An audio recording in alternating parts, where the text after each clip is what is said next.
Welcome back to Movie Recaps. Today I will show you a drama, mystery, thriller film from 2014, titled Before I Go to Sleep. Spoilers ahead. Watch out and take care.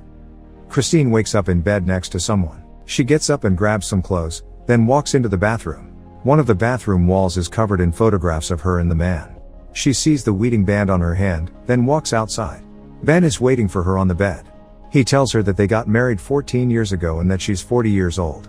As she gets dressed, he explains that she had a car accident 14 years ago, because of which she gained some injuries which made it impossible for her to remember everything. She stores up information for a day, then when she goes to bed it all disappears, and when she wakes up she thinks she's in her 20s. He asks her to trust him, but she's scared. While making breakfast, he keeps telling her about their life together and their wedding. Before he leaves for work, Ben shows her a list of things she might need and where to find them. She sees a note which says that she needs to pack a bag. Ben tells her that he'll be taking her away for their anniversary. Christine is alone, trying to wrap her head around everything when the telephone rings.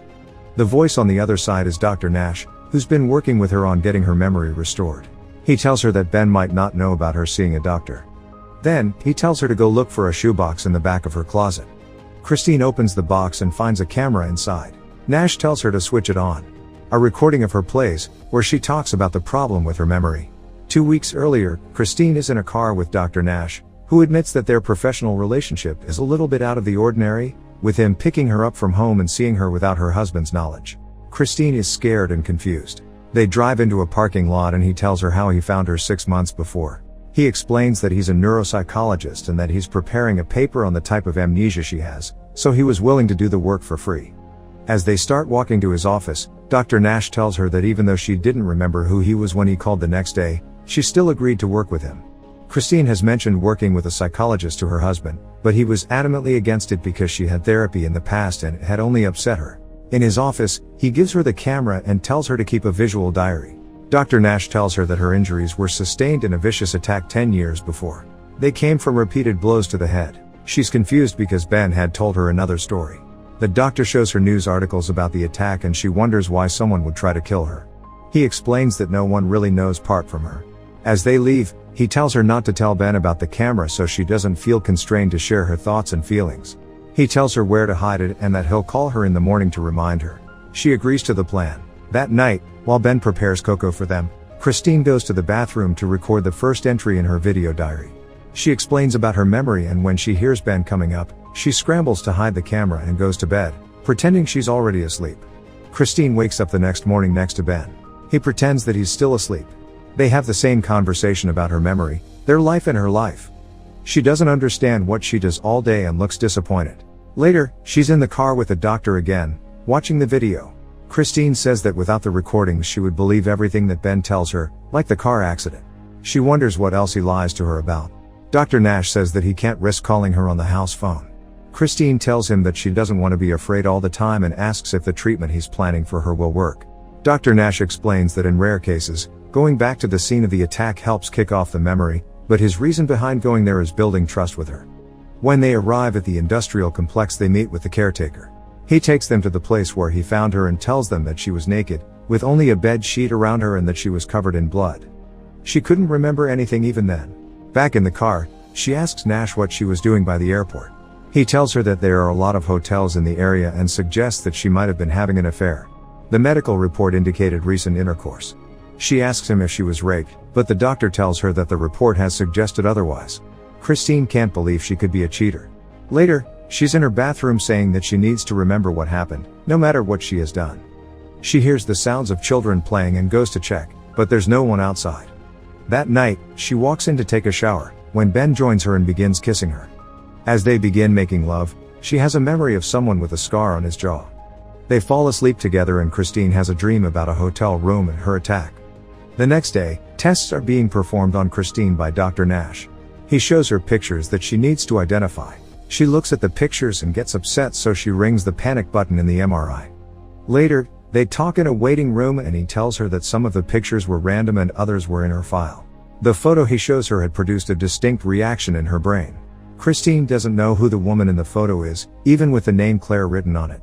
While having dinner with Ben that night, she asks him if about Claire. Ben says that he doesn't know her, then asks why Christine is brightening it up. When she tells him that she had a memory, He gets invested in the amount she remembers. She mentions a few things, mostly from the photo, and he tells her that it wasn't the first time she had remembered Claire. Ben says that they were friends once, but that she moved away and that it doesn't matter anymore. Christine insists that it does matter. Ben brings a box of photos he keeps in his study. They are of her and Claire. She asks why he hides them from her, and Ben explains that he does that to protect her from the fact that her friend couldn't handle her situation. Christine asks him how she could trust him if he hides things from her, but Ben tells her that he can always handle dealing with everything. Later, she makes a new recording saying that Ben is hiding Claire from her and that she can't trust him. After that, he sees that she has taped the photos of Claire in the bathroom. Dr. Nash calls Christine and explains everything to her all over again. She watches the recording from the previous day, the one saying not to trust Ben. Then she zooms in, seeing that the photos that were there the previous day are gone now. She gets angry and starts looking through Ben's study to find something. She finds a key which takes her to the photos. Flipping through them, she has a memory about Claire and her telling her that she's pregnant. She rushes to check the pictures in the bathroom and the pictures in the albums, but there is no evidence of a child she might have had. Christine checks her stomach and sees her stretch marks, then remembers a conversation with her son. She calls Ben to ask about their child and he comes home instantly. Christine is upset and wants to know where their child is. Ben embraces her and tells her that their son died. Once inside, he tells her that the child died from meningitis before his 9th birthday. He gets another box that he's hiding from her so that she doesn't stumble upon them by herself, and shows her a photo of their son Adam as a baby. Christine cries, but she doesn't remember him as she goes through the photos. She sees his birth certificate and a note in his handwriting. Ben takes back the photos, and later Christine makes another video in which she says that while the grief might not be new for Ben, it is for her. And it will be new every other day for the rest of her life. Christine has another nightmare about the man with the scar in her attack. She wakes up terrified, then watches her recordings about Adam and cries. Christine begins taking apart the wall of photos in the bathroom. When she talks to Nash again, she asks if he knew about her son, and he tells her that they have spoken about him before. She has begun thinking that maybe it's better if she doesn't learn about everything.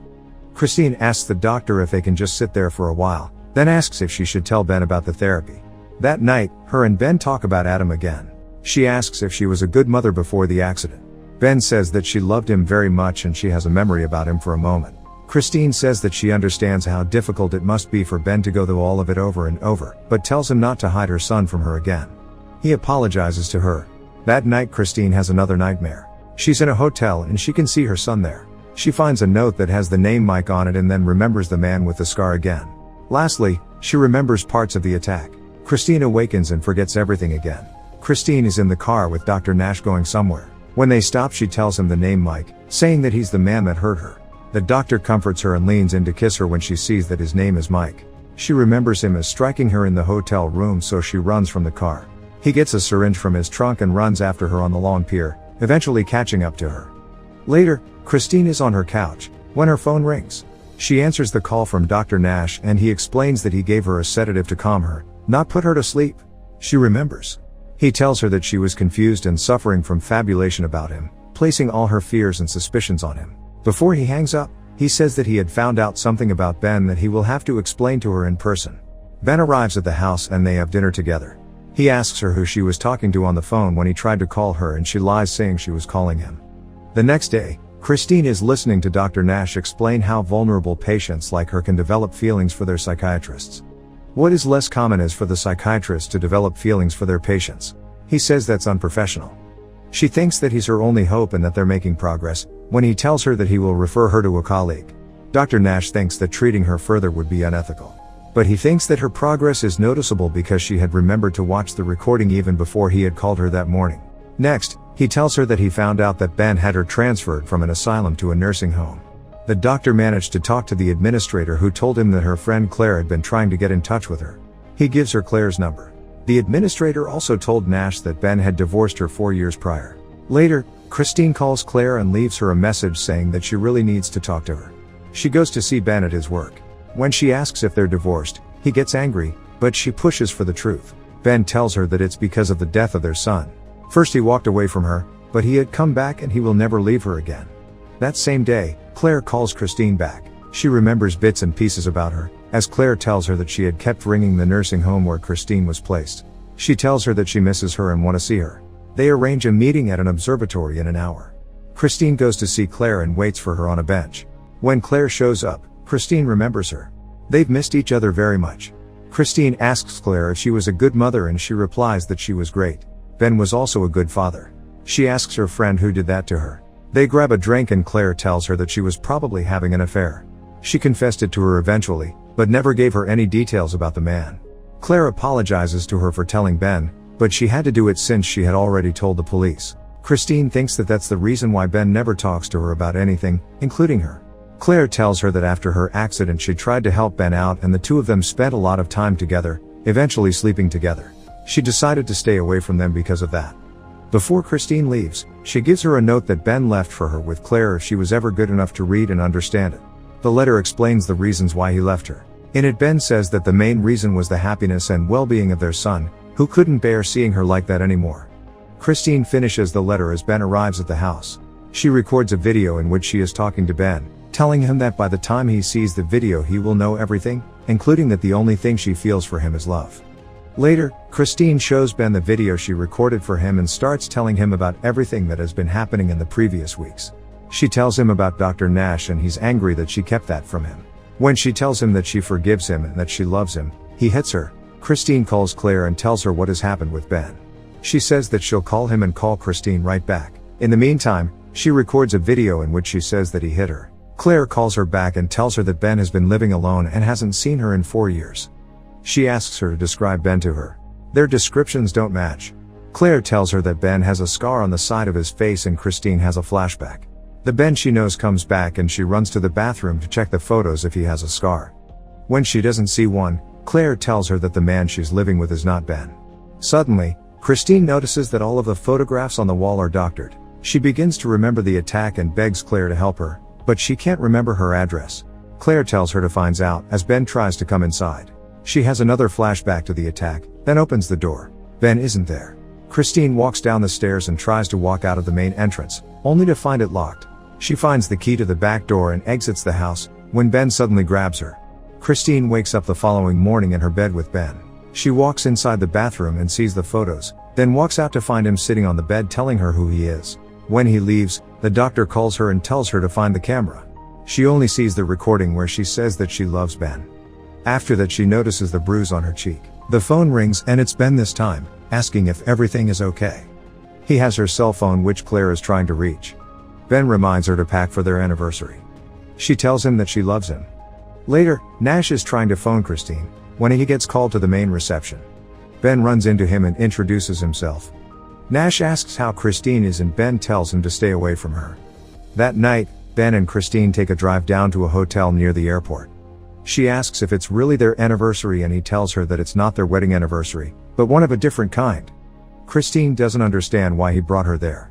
He gives her a glass of champagne and tells her that he wants her to remember her attack. Suddenly, she remembers that he is actually Mike. Christine asks where Ben is and Mike tells her that her husband left her when he stayed. He took her out of the nursing home with fake documents, with the intention to take care of her. But now he's tired of lying and wants her to remember everything. Christine remembers the day of the attack and him threatening her that he'll call her husband, then hitting her. She realizes that he was the one that attacked her. He tells her that he hates himself for what happened and begs her not to leave. Christine is scared because she remembers details about the night when he attacked her. Mike keeps begging her not to leave, but then steps aside to see if she will, and when she does he hits her again. He tells her that they will either leave together or they won't leave at all. Then, he begins to delete all of her recordings from the camera and tells her that she's free. Mike tells her to kiss him and she does it out of fear. He tells her that she has to forget Ben and Adam because they have forgotten her. Christine realizes that Adam isn't dead and he starts beating her up again. She fights back, but he overpowers her and begins to strangle her. Christine stabs him and tries to escape, though he just grabs her again. Eventually she incapacitates him and escapes the room, then activates the fire alarm.